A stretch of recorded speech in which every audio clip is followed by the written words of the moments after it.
วัสดีค่ะยินดีต้อนรับเข้าสู่ Thai with Grace นะคะในวิดีโอนี้เราจะมาเรียนเกี่ยวกับคำว่า to what extent how much ภาษาไทยคือขนาดไหนแล้วก็คำว่า this much ขนาดนี้แล้วก็คำว่า that much ขนาดนั้นที่จริงแล้วขนาดคือ size อย่างเช่นเรือขนาดใหญ่ a big size ship เรือขนาดเล็ก a small size ship เรามาเริ่มต้นด้วยการแปล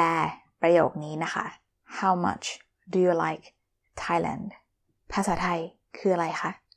คุณชอบประเทศไทยขนาดไหน To what extent do you like Thailand เอาจริงแล้วถ้าอยากพูดว่าคุณชอบประเทศไทยมากเท่าไหร่ก็โอเคนะคะไม่ผิดใช้ได้แต่ว่าห้ามพูดว่าคุณชอบประเทศไทยเท่าไหร่อันนั้นผิดมาดูตัวอย่างเพิ่มเติมนะคะเจ็บขนาดไหนบอกหมอสิ How much it hurts Tell me as in tell the doctor อยากรู้จังElon Musk รวยขนาดไหนI really want to know how rich is Elon Musk ปวดท้องขนาดนี้ทำไมไม่ไปหาหมอ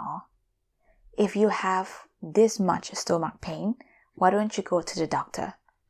โอ้โหไม่รู้นะว่าภาษามาเลย์กับภาษาอินโดนีเซียเหมือนกันขนาดนี้ Oh wow I didn't know that Malaysian language and Indonesian language are this similar โอ้ชอบขนาดนั้นเลยเหรอเห็นกินทุกวันเลย You like it that much? I see that you eat it every day ไม่ได้ชอบขนาดนั้นแต่ว่ามันถูกดีI don't really like it that much but I think it's cheap ไม่แปลกขนาดนั้นนะ It's not that strange ถ้ามีใครอยากจะ support Grace แล้วก็อยากจะดูวิดีโอดูตัวอย่างของคำศัพท์พวกนี้เพิ่มเติมอย่าลืมเข้ามาใน Patreon ของ Grace นะคะ Grace จะเขียนลิงก์ไว้ใน description ถ้าชอบวิดีโอของ Grace ขนาดนั้นกด subscribe แล้วก็กด like ด้วยนะคะ If you like my video that much then please press subscribe and like บ๊ายบายค่ะสวัสดีค่ะ